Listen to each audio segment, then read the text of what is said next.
earn 10 to 20 grand per hire, and how you can get started part-time. What's up? What's up? Nick Loper here. Welcome to the Side Hustle Show. It's the business podcast you can actually apply. Today, I've got a fascinating side hustle for you. It's recruiting. I knew there was money in recruiting, but I had no idea there was this much. Jon Chintanaroad is here. He knows the recruiting business inside and out, having worked for several staffing agencies before starting and selling his own recruiting business. Today, he runs recruitingaccelerator.com, where he's helped hundreds of people start and expand their own profitable recruiting businesses. Jon, welcome to the Side Hustle Show. Thank you for having me, Nick. Excited to be here. Likewise, stick around in this one to learn what Jon calls stealth mode, how you get started without your 9 to 5 noticing, and how to set yourself up for success, essentially playing matchmaker between job candidates and companies who are trying to find them, companies that need their help. If you're new to the show, make sure to grab your personalized playlist at hustle.show. There are over 550 episodes to choose from, which can be intimidating, but if you answer a few short multiple choice questions, I'll build you a custom curated playlist of the ones I think are going to be most relevant and impactful for you. Again, that's at hustle.show. But Jon, my understanding is your solo ventures as a solo recruiter kind of started a little bit by accident. Can you explain? Yeah, well, actually, my whole career started by accident. Like most recruiters, I fell into it, right? You don't go to school and major in recruiting. You kind of just find it after you graduate. So I actually walked into a staffing company looking for a job. And then they said, hey, why don't you just come work here as a recruiter? And that never occurred to me, but I thought to myself, well, I'm kind of a people person and I'm always making like connections for my friends. And a lot of those connections, they would end up getting jobs. So I was like, well, I'm already kind of doing it for free. Might as well kind of get paid to do that. So then I kind of started staffing there and then eventually worked my way up to more boutique recruiting companies where I would, make a percentage of the salary. Yeah, and a lot of people don't realize that recruiters, they typically charge 20% of someone's salary. So if you're placing a 6-figure salary person and your fee is 20%, that's over $20,000 per hire, right? That goes to the agency. Unfortunately, Wow. as an employee, yeah, you get a percentage of that.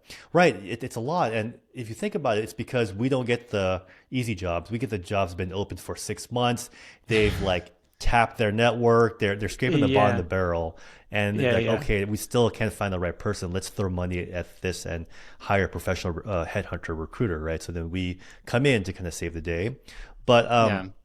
when I actually got into my own recruiting business was because one day I walked into the office on the Monday and said, "Hey, we're laying off you and your entire tech division." Right? That was my manager to me. And I'm like, "Wow, okay." Wow. So I went home, actually stopped by the bar, had a couple of drinks first to lick my wounds, went home. And then I'm like, well, I'll call my top couple clients, break the bad news and say, hey, sorry, I won't be able to send you any more engineering candidates. My company laid off the whole tech division, including me.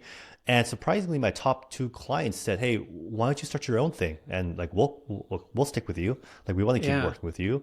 And so that gave me the courage, right? I wish I would have said I pulled like a Jerry Maguire and just stormed out of the office, grabbed a goldfish or grabbed one of the employees with me. But I, like most recruiters I talked to, I was too comfortable like being in the nest, even though I was frustrated with all the meetings and rules, bureaucracy, and all these things, all these KPIs that weren't helping me generate more money. And I was really frustrated comparing what I was making for my agency owner to my paycheck, right? That $20,000 Yeah. didn't go to me, it went to my Right. boss. Right. And then I split that with a salesperson who got the client. And then I got a certain percentage and it was, right. So I felt like I was working for very, very hard for a small slice of the pie.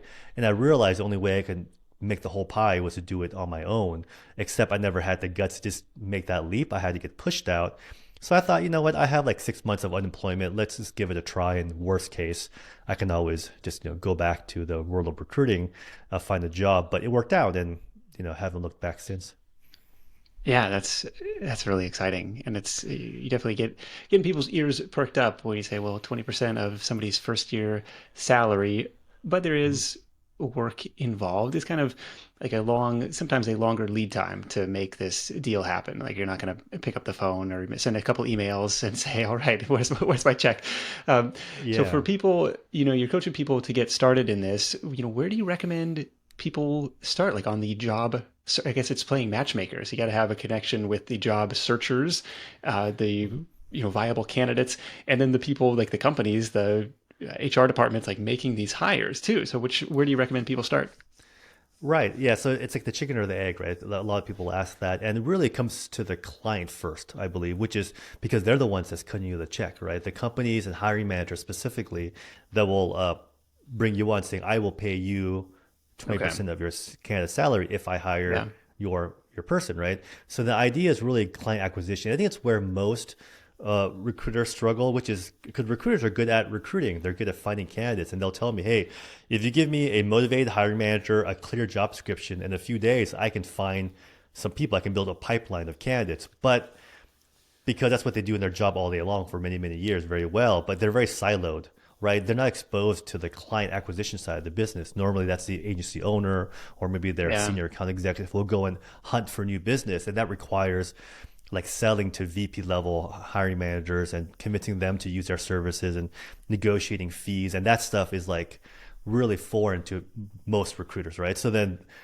that's why they come to me and say, hey, like, how do I go and get my first client? And how do I convince them to work with me versus the larger firms out there and that sort of thing. So client acquisition, once you crack that code, the rest is pretty straightforward.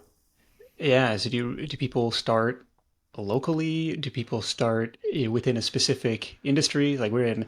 Seattle or outside of Seattle, so we got Amazon Yeah. here, we got Microsoft here, we got Hmm. Starbucks here, we got Boeing here. Like, do people start, Yeah. or do you start like in an industry that you already know?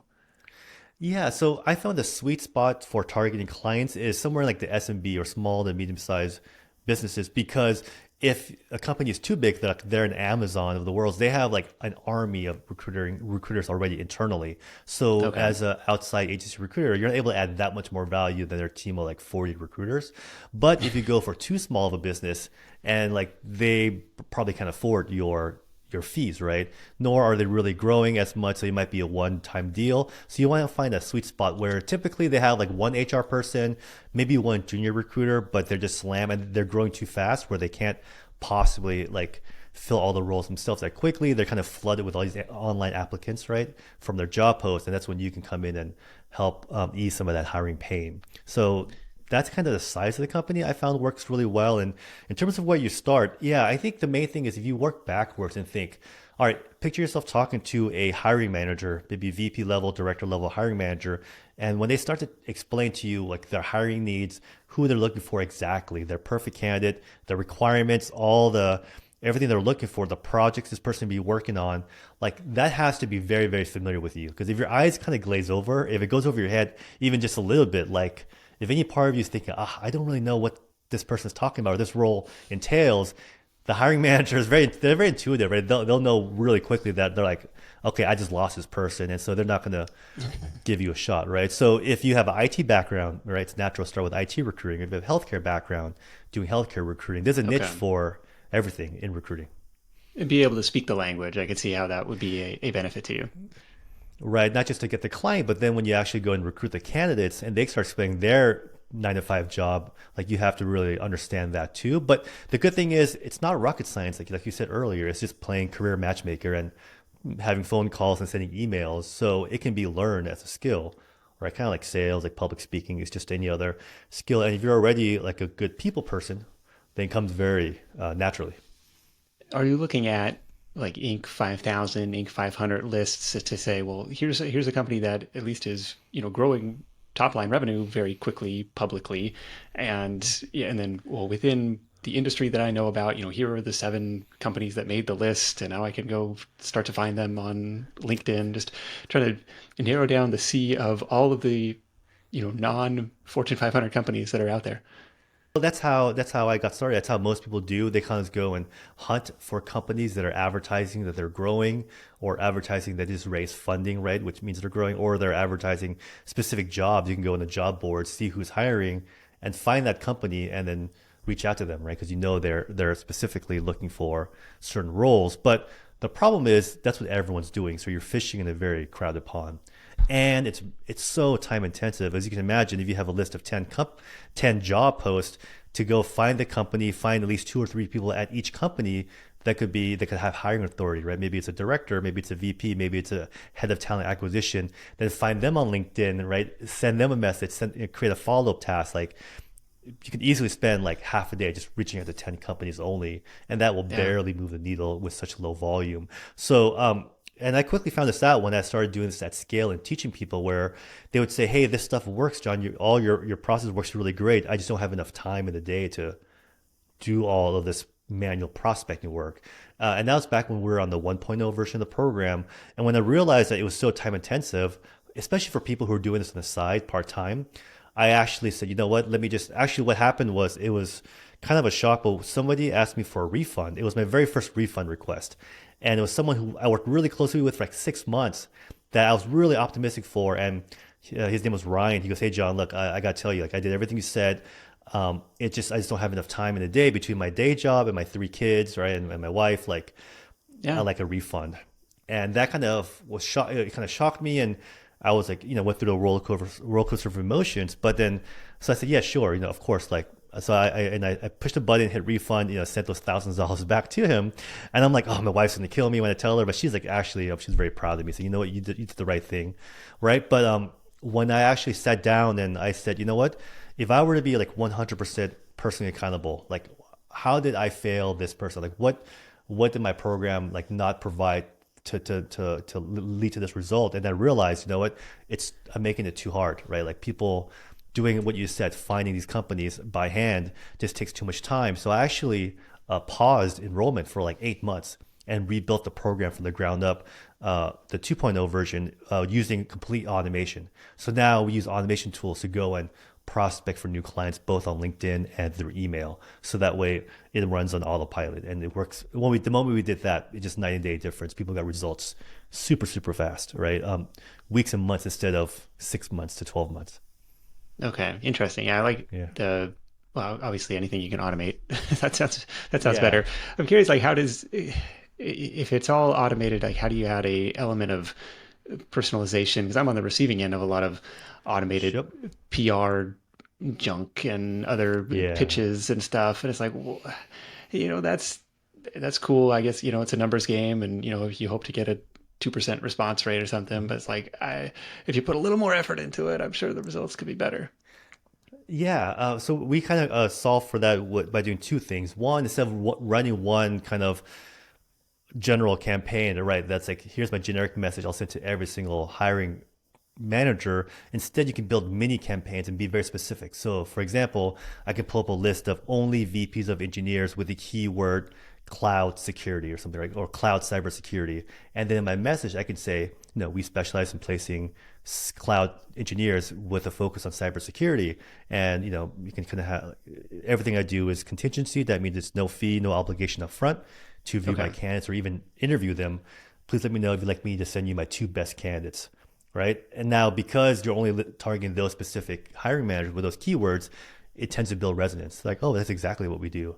And then another campaign can go towards, network engineers and how you use Cisco technology. That's your specialty, right? And you create these mini campaigns, and that has a high response rate. But we also use video technology a lot, right? I think everyone's writing these like canned messages, these templates, and you can tell within a split second that they're Yeah. not really customized for you. But we have technology and tools where you can actually record a template video message, and using AI, it splices their first name into the message. So I can wave my hand and say, "Hi, Nick."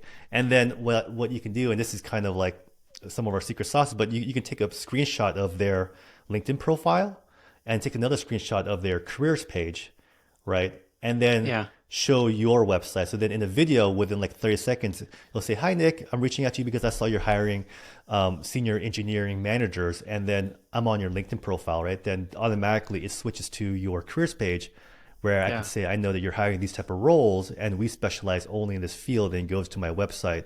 So we would do all that by hand. And as you can imagine, it's very, very personalized. It's a custom video, right? But we Yeah. realize at scale that takes a long time. So we've actually automated that process where we can create these templates, and the software ties it all together. So you can That's mass pretty slick. send personalized videos where it bounces to their LinkedIn profile and their website and their careers page, as many pages as you want. And you can put it all together. The bad part was you used to have to record every single name. There's like 700 names. You have to pre-record, so then the Yeah. software can insert that name. But now with AI, it does it for you. So you don't have to do that anymore. It's pretty funny. Dang. That's really cool. I mean, it's cool and it's kind of scary, creepy in a way. It's like, well, Yes, we must it use our is. powers for good and not evil. Yeah. It's really weird, but you know what? Like the world of recruiting is very it's been around forever. It's a very old industry, like insurance Yeah. or real estate. And I think the challenge that a lot of recruiting business owners or even senior recruiters looking to do with this is that they just know what they've been taught to do, right? Which is manually go and smile and dial and do all the reach outs, right? But using technology, using B2B automation, things like that, the world of marketing and the world of recruiting, they don't overlap. So like even for me, I knew none of this. I had to hire coaches and take programs to learn email automation, LinkedIn automation, using video technology like from marketers, right? And then pull it and apply it to recruiting. And when you're armed with stuff like that, like no one else is doing any of this, so then you have a really Yeah. competitive edge, right? As a solopreneur or a small business owner in recruiting. Yeah. You really stand out. Yeah. The and the job roles that you mentioned, like VP of engineering, VP, like you kind of that level, I guess probably Mhm. based on the size of the company too, but is that kind of the who you're targeting on the outreach side? Yeah, exactly. Anything above VP, they're really not hands-on enough to, or they're not involved in the hiring process, right?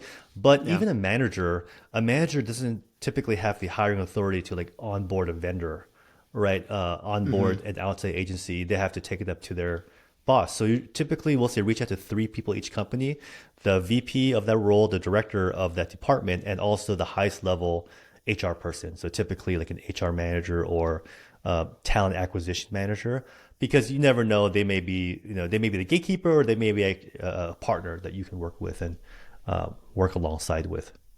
Okay. Are you sending these through LinkedIn, just kind of cold, or are you sending these through email? Both. Yeah, we do. That's kind of a 1-2 combo because everyone's on LinkedIn, but not everyone checks their LinkedIn inbox like every day. But people check their email every day. But of course, people get a lot of emails, and this gets spam filters, right? So you have to do the email correctly to avoid the spam filters. But when you do both LinkedIn and email, then and have a sequence, right, where you follow up with them, offering value every step of the way, then you tend to catch them over time.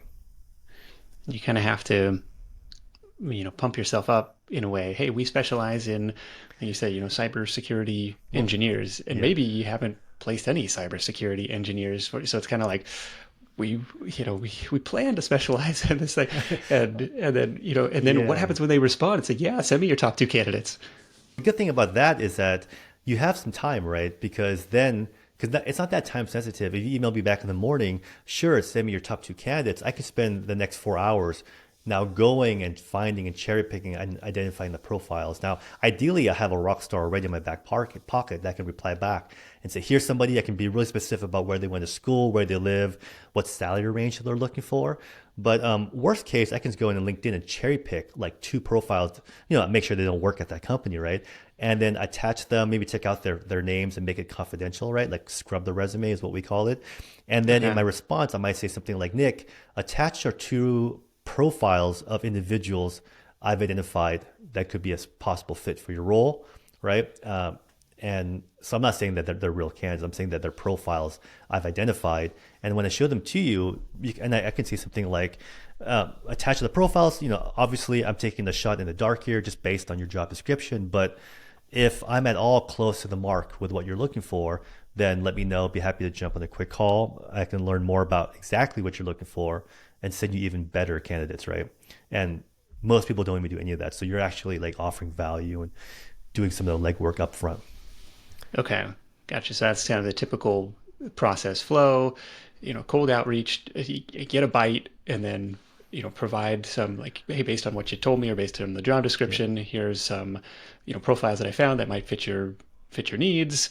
Let's, Mhm. does it make sense to continue the conversation here? And you get the ball rolling. Exactly. And then when you do schedule a call, it might be 1 or 2 days out, in which case you can then find a live candidate that you've spoken to, right? Even if they reply back saying, hey, tell me more, you can then kind of honestly tell the hiring manager, I'm in early conversation with this individual and have a couple people kind of just to show. And that way you come to the table with something and not nothing. And that's kind of what we call our candidate focused approach in sales because it takes the attention off you and all the questions they might grill you about, like how long you've been doing this, which other clients do you work with, which, tends to be very, scary, right? And instead you Yeah. put the attention on the candidate. So if you are a hiring manager and I brought to the meeting two profiles that are very, very strong, you're probably not going to grill me too much about whether or not I know how to find them because I'm already showing you that, like, here are people that I brought to the table.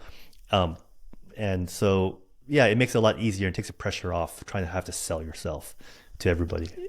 Yeah, I was going to ask, do you include like a website link or a LinkedIn profile link in the, just a signature of the emails that somebody can click on, and you have a at least a brochure up about who you are and what Uh, you do and how long you've been doing it, or your no, no change your LinkedIn brochure. profile. Yeah.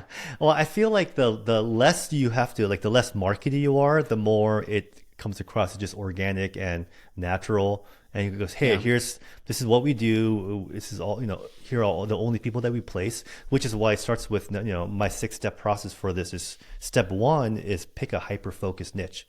So that way, like, people see you as a specialist and not like a generalist recruiter, right? So, Okay. and unless you have, and you have to have, you do kind of have to have a specialty to really stand out. Because otherwise, if you say a recruit for pretty much any type of role, right, then it's hard to get traction that way. Interesting. It's like the Cheesecake Factory. Like when your menu is 300 pages long, Yes. are you really Yeah. going Are to you be a really that good or specialist at any everything? of this? Or versus like the burger joint that has, like, they serve one thing, which is a burger. No, Yeah, no yeah. chicken, no hot dogs, just burgers, and like there's a line out the door for it, right? Okay. The reason I bring that up is like, okay, we don't necessarily need to overthink it, put the cart before the horse by, creating this whole, web presence for this. It's kind of like do this outreach stage Mhm. first to see what kind of traction you get or what kind of reaction that you get in the market. Yeah, and you don't even have to say, yeah, people do ask about, like, do I need to do a lot of content marketing, be a thought leader and post, yeah, make videos and content. And really, like, you don't need to, like, it's just direct reach outs. Because in recruiting, you only need like 3 to 5 clients to be, like, absolutely busy. Because think about it, let's say you have 4 clients, you get through this direct outreach method, and each client gives you 3 positions to recruit for. That's 12 open job orders, is what we call roles for you to fill, and 12 different roles that might have, and most of them might be different too, right? So then you're in conversation, and each position you want to send like 2 or 3 candidates, right? Let's say 3 candidates per role. Now you need to submit 36 candidates, which means you probably have to talk to like 300 people. So you're kind of like slammed, right? So Yeah, yeah, yeah. once you get 3 to 5 clients, you're good. And then later on, the game is like, okay, upgrading those clients and getting, ones with higher fees, better clients, and without a process for getting new client calls printed on your calendar, though, you end up kind of being stuck with the 1 or 2 clients for most of your career and never quite grow beyond that.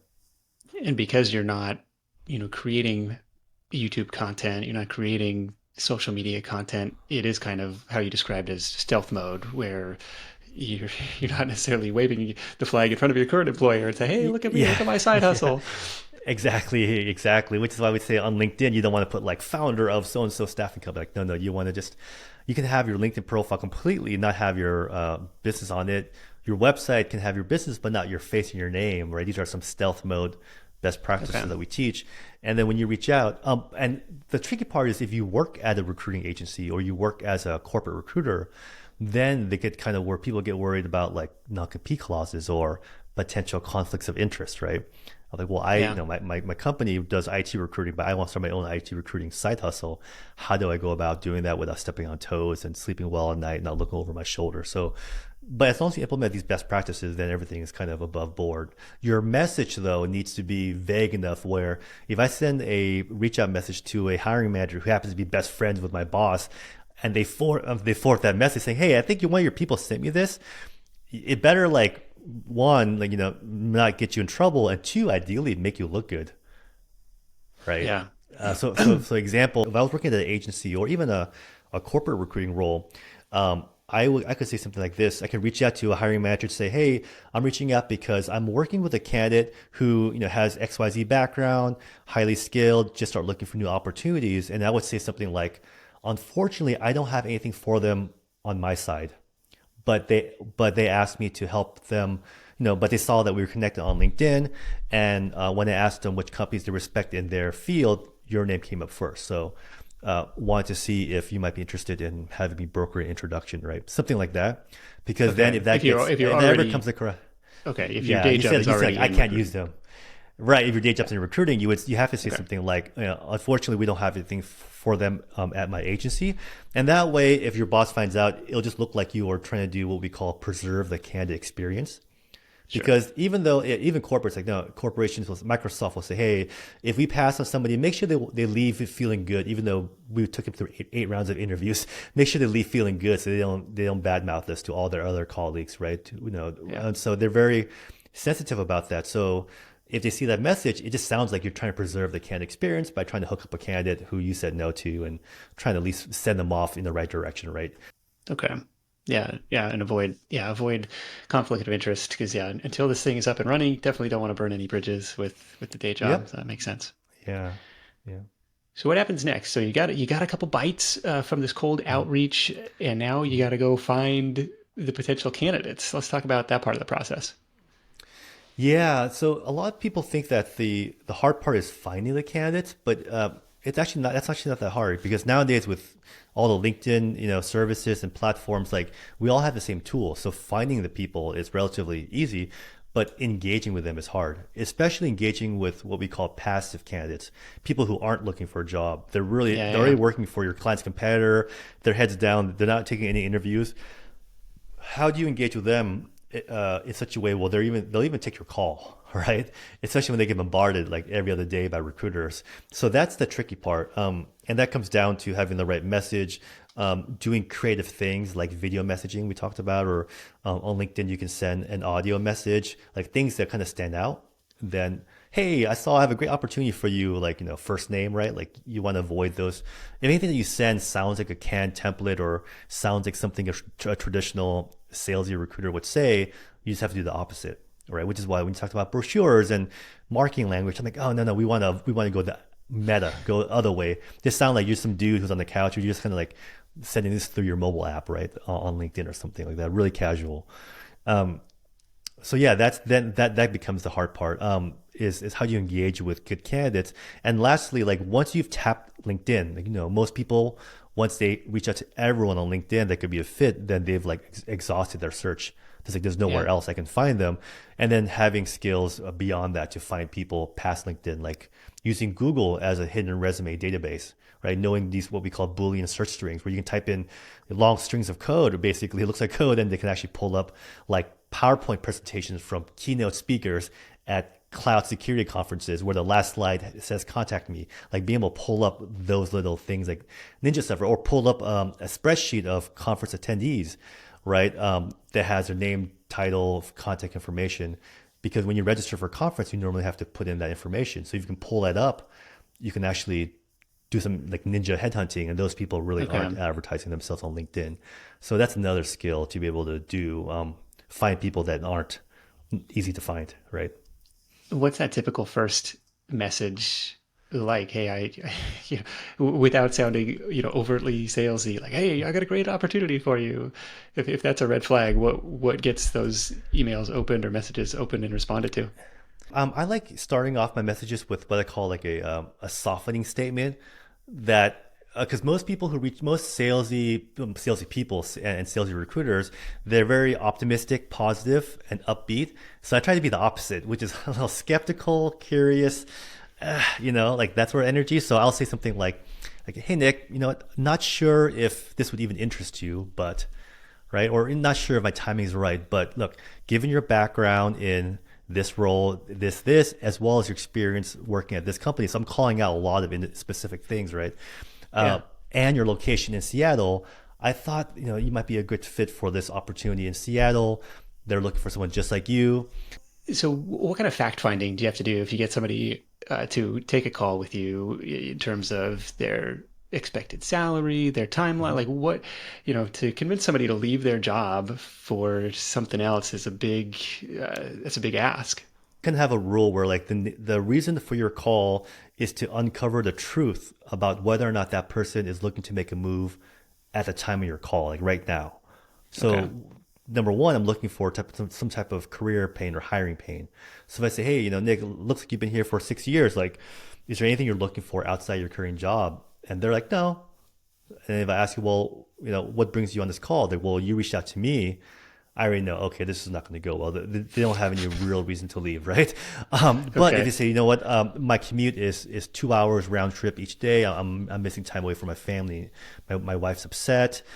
Or I've been at the same position for 2 years now. They keep promising me a promotion. It hasn't happened. Or there's financial instability in my company. I see people getting laid off, right? I don't want to be, I want to get ahead of this. Like those are real pains, right? And Yeah. then because if you're not motivated to make a move, the last thing I want to do is to present you to my client, have them spend time taking you through their interview process, get them excited, they make you an offer, and you're like, no, you know what? I'm good. I'm going to stay where I am at, right? Now the client will get mad at me for getting their hopes up and wasting their time, right? So I'm really trying to figure out whether or not there's pain there. And if not, Yeah. that's okay. How But serious are they? right. And I'll say things like, you know what? Like the last thing I want to do is break up a happy home. If you're happy where you're at, that's great. Like, I don't think you should make a change, right?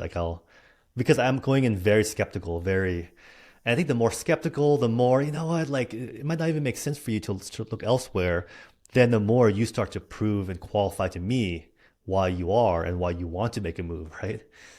Yeah. It's almost like a reverse, qualification process. And it starts with your, what you called your softening statement. Like, hey, not sure Yeah. if the timing's right. Not sure if you'd be interested. Like, just, knowing that it's a numbers game and like, we gotta reach out Yeah. to 100 people to find the one. Yeah. It's like, if you got to check all these boxes to kind of make it through these filtering process. Yeah, but I'll tell them in my message. I'll say, look, you're not one out of 100 people I'm reaching out to this week. There's only like about 8 people I found in the Seattle area that can do this specific job, and you're one of them. So I'm hoping to at least connect with you and share with you some information, right? Okay. Yeah, so Yeah. And that's so part then of the messaging too, right? gotcha. And then you share the company posting or the one that you're specifically looking for candidates for. And then at, at what point, like, so they say, yeah, the commute is awful. I'm worried Hmm. about the solvency of this company long term. Yeah. Yeah, I'm open to all opportunities. What have you got?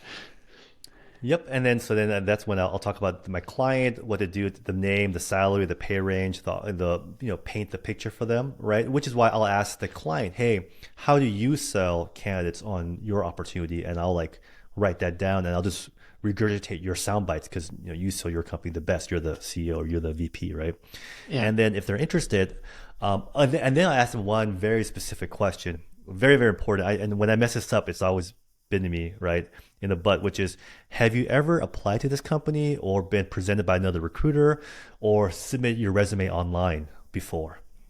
Because if they say yes to any of those questions, then I can't use them. Like I have to just end the call. Because yeah, otherwise, if I send your resume over and they say, "Oh, hey, thanks, but we have him in our database, but thanks for bringing that to our attention," right? Or I see him here, so we only get Okay. paid as recruiters to present people who are brand new that they've never come across before. So I always make sure that you haven't applied online directly. If you have, then I have to find you another opportunity, right? Which is why Gotcha. when I tell candidates like what should they do for their first step in their job search, which is, hey, reach out to recruiters, let them exhaust their network first. Because if you go online, apply to every single job posting online, and then use a recruiter, you kind of tie their hands. You reach out to all their clients already. They can't like vouch for you with leverage their Interesting. relationships on your behalf. Yeah. Yeah. Like we're not paying you the finder's fee because, that guy already found us. Exactly, right. I'm like, oh Okay. crap. So we That's make sure we ask interesting. that question a lot Yeah, it's the same early way on. with certain affiliate programs. We're going to pay for, sending us a new customer, or we're going to pay you Mhm. a bigger commission for sending us a new customer versus a repeat customer. Like, hey, that was already our customer. We should have captured Exactly. them Why are we paying you ourselves. $20,000 for that? Yeah, Yeah, yeah, exactly. yeah. Okay. So if they have never applied to this company before, they're not in their database of resumes. Um, what do you then encourage them to go apply through the online system? Do you send an Oh, introductory email? Like, what happens next? exactly. Then we do what's called a candidate presentation or candidate submission, where I'll then send the candidate over to the hiring manager. Right, I'll write a nice little email with the bullet points of their qualifications, their salary, the reason for the pain that I learned, right, the reason why Okay, they're looking to make a move, and then their availability for interview. So that way, all the client has to do is say yes, and then choose a day and time, and then book the interview.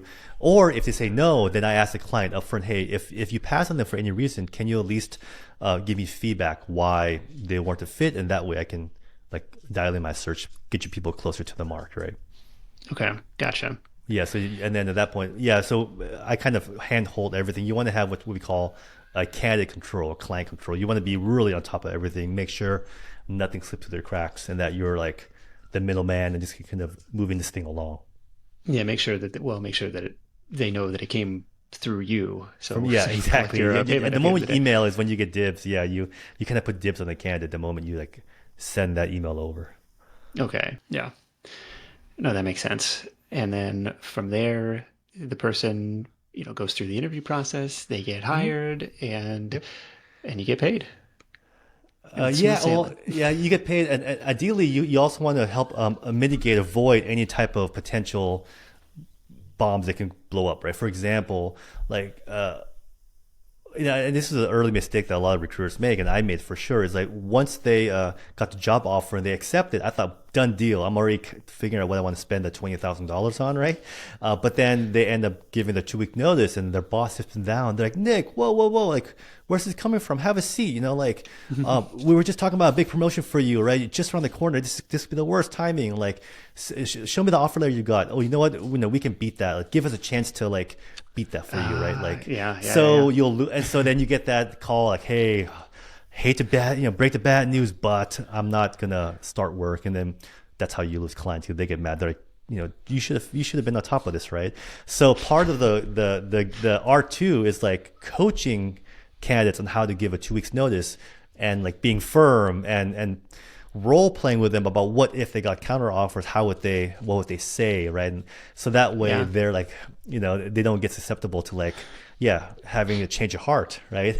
Stuff like that. So you have to do all those things because especially when there's $20,000-$30,000 on the line, you want to make sure like there's no hiccups, right? Yeah, No I could see that surprises. happening all the time. Well, yeah, it's because it's expensive to fill these positions. Like, wait, wait, wait, don't go. We can match that.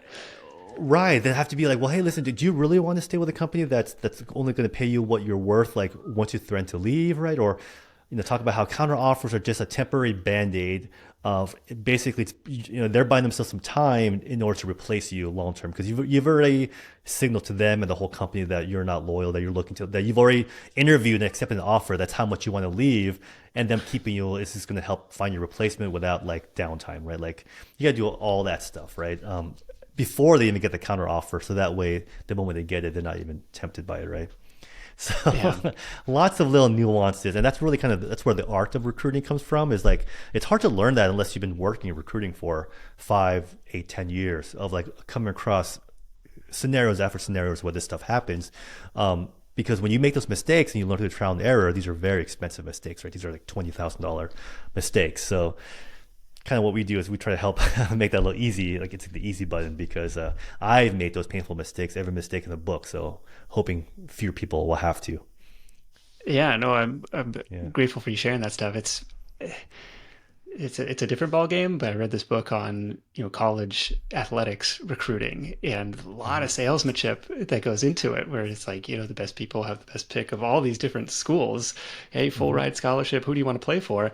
And it's just, which coach and which coaching staff and which facilities can make that presentation the best. And it's just, I mean, it's a fascinating high stakes world, and even more here where you got lots of money changing hands in potentially a short period of time. But I was going to ask Mhm.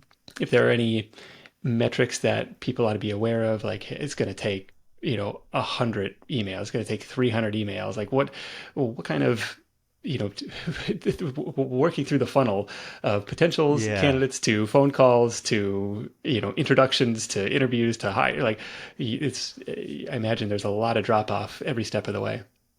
Yeah. So we kind of say like for every one position you want to fill, you want to submit at least three solid candidates. And to get to three candidates, you probably need to talk to maybe like 50 people, right? To get your top three. And Okay. well, 50 people to find three that are not just qualified, but are currently open to interviewing at the time of your call, right? So timing is everything. So talk to 50 candidates and then Yeah. of this, and that's for every single job you're working on. And to talk to 50 candidates, you have to reach out to maybe 100. So to do that at scale, if you have several jobs you're looking to fill, is really impossible or near impossible to do it by hand, unless that's all you're doing, which is business development.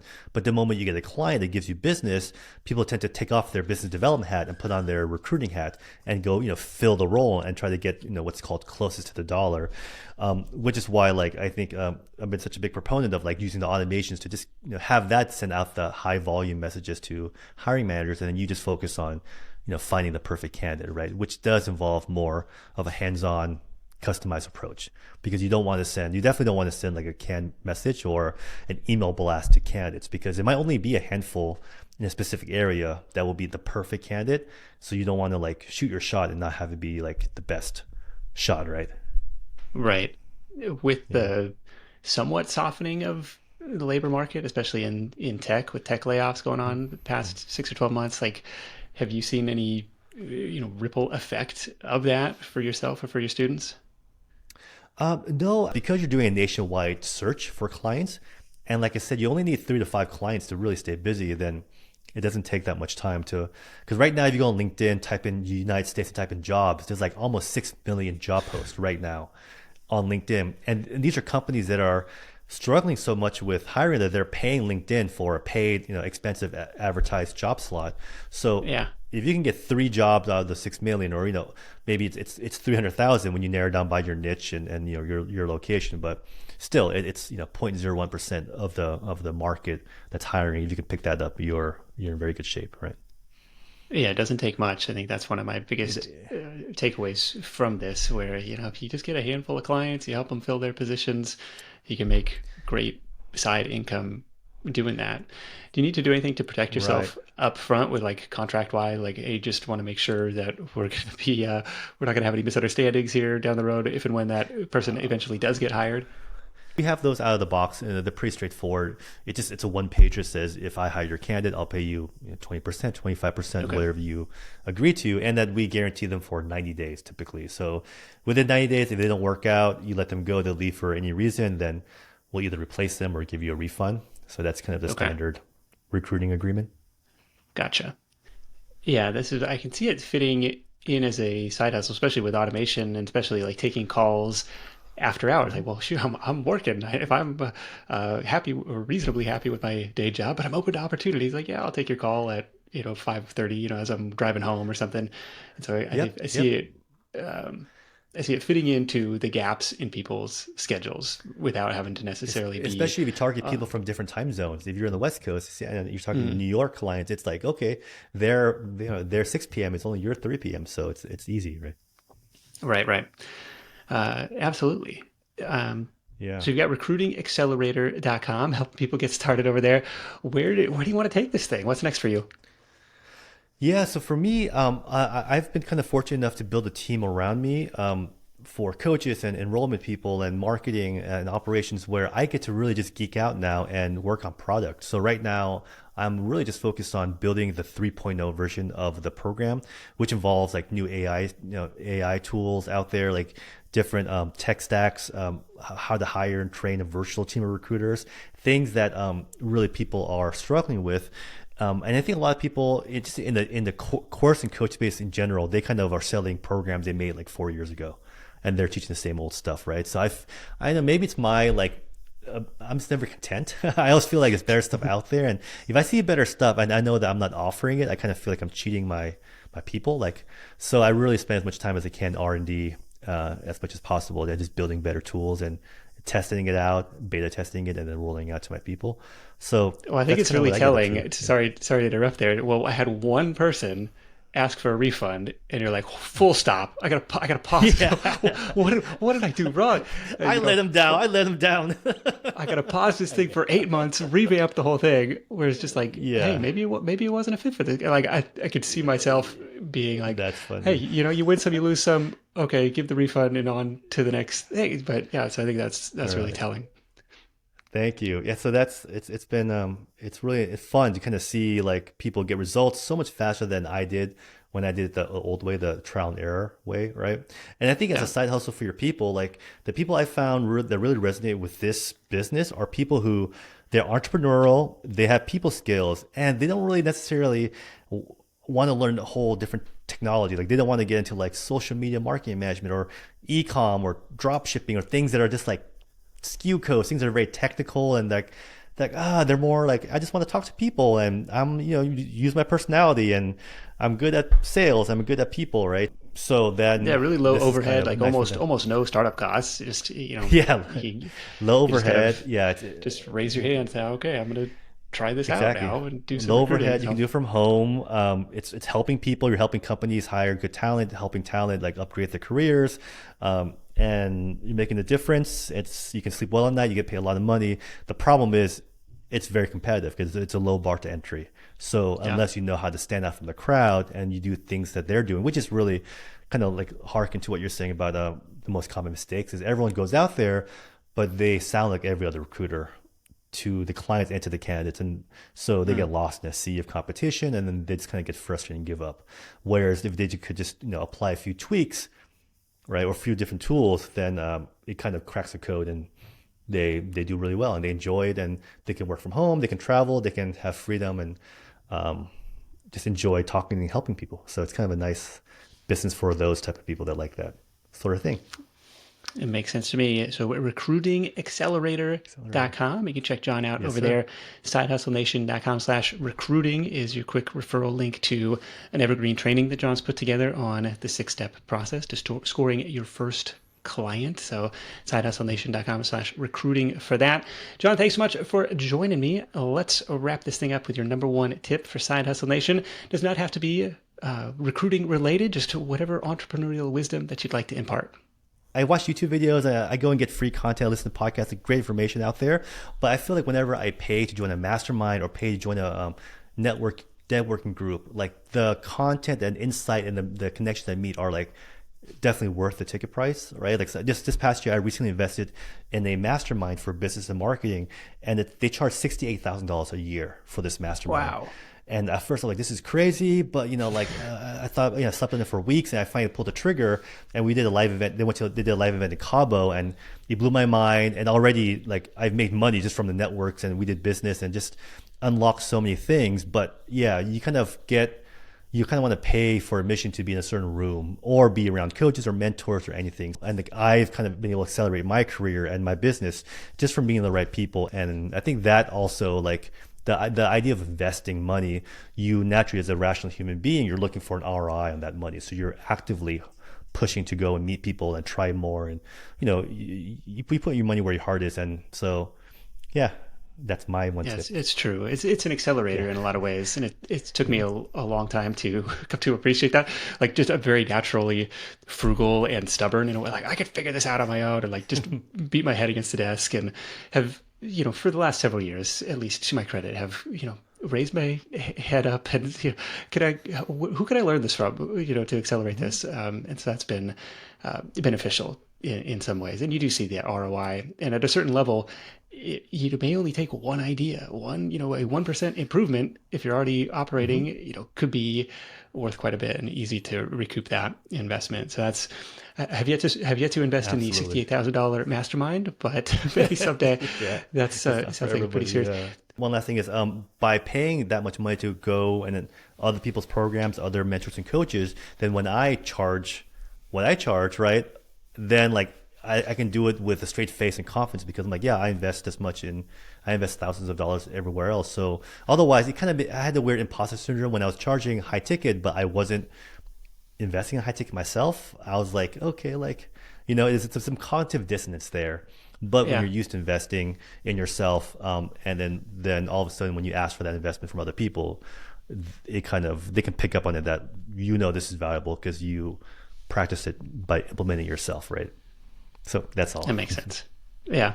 Yeah. Am I no? So I like this call. Look, it's only going to take 3 to 5 clients to make this a viable thing, at least on the client side. And then you go out on the candidate side. But then Yeah. your point about recognizing that this is sales, this is a numbers game, kind of like any sales role. But the Hmm. idea about searching for pain, really on both sides. Like on the candidate side, Yeah. look, if this were easy, we would have filled this position, or rather on the client side, if this was easy, we would have filled the position Yeah. months ago. But instead, like, oh, look, we're really having a hard time. So yeah, we're willing to cast as many nets as necessary to go out and fill this role. Absolutely. And then on the candidate side, well, yeah, it's finding, well, do you not like this commute? Have you been, are you at the ceiling of your advancement at this company? Are you worried about the future? Like all those kind of things, and like, really trying to, improve people's outlook, improve people's careers while helping these other companies solve these problems. So I think that Hmm. is a natural fit for, people who like to play connector, like to play matchmaker. So You uh, got it. I I think it's an You can interesting one. recruit now. Yeah, All you right, have it, that's man. my That's next side hustle. I actually did. So total side note, I was doing like virtual assistant recruiting, very part mhm, time, kind of in the early days of the side hustle show. I mhm. had this virtual assistant website, and it was not advertising the service, but a reader of the site, reached out, was like, could you find me some like Squarespace specialists? And it's like, Mhm. I, I don't know. So I'll take a crack at Yeah, it.